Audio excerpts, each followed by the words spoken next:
The honourable member for Windsor West. Thank you, Mr. Speaker, and it's a pleasure to rise again on an issue that is very important for Canadian consumers and travellers. It's the call for an airline passenger bill of rights. And I asked this question, and the Right Honourable Prime Minister answered it, saying basically he was proud of the Minister of Transport for his work. But unfortunately, Mr. Speaker, there isn't much work to actually talk about with regards to the airline passenger bill of rights, because it was actually lumped together with 3 other bills in the House of Commons as part of a general package. And then worse than that, Mr. Speaker, is the mere fact that there are no specifics in the actual passenger rights bill that is being presented. And I know that maybe the Prime Minister really doesn't have to worry about these things because he's either flying by the government services in his own plane or by the Augie Khan or one other personal friend or acquaintance that he has.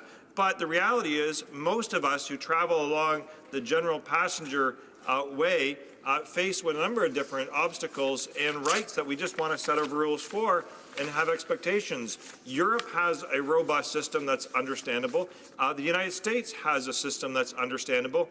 And most importantly, Mr. Speaker, is that there is clear language that defines what takes place. And so this government has passed a bill that doesn't say, for example, talk about what are the specifics and the rules of the game with regards to cancellations, and they could be from inappropriate late delays related to either it could be their mechanical or rerouting, or it could be appropriate ones where it's weather and there's an issue.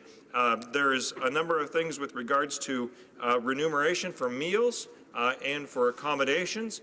And, Mr. Speaker, all people want to do is to know what their rights are and have some say. Europe has a very specific way of doing this, same with the United States. And to that as well, Mr. Speaker, there's issues of delay, tarmac rights. There's been a series of unfortunate incidents on airplanes, not only just in Canada but internationally, that have caught quite a robust attention in the media, but also, too, in the United States, hearings that have taken place to actually protect consumers. There's obviously very overt and very public cases with people being dragged off the planes and injured, whereas in Canada here, we've had a number of situations where passengers have been languishing for hours and having feces go up and down the aisles because they're not allowed to actually go to the washroom, or the washroom has not been emptied, and their rerouted plane sits there in basically a holding pattern with very little rights. In fact, Mr. Speaker,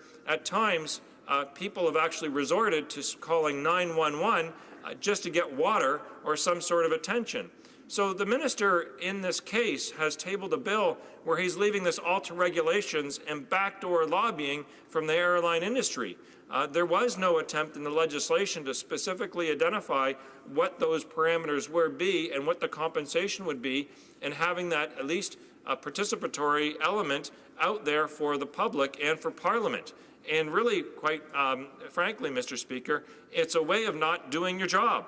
Similarly, the Minister of Transportation has taken a hands-off approach with regards to an issue in regards to auto recall. We'll see that on S2, and the next day there'll be some more debate about it. But also, Mr. Speaker, even today in the House of Commons, where we asked for leadership with regards to environmental property that the minister is a custodian of, basically passed the buck again. Not interested in the details, not interested in sharing information, not in setting standards.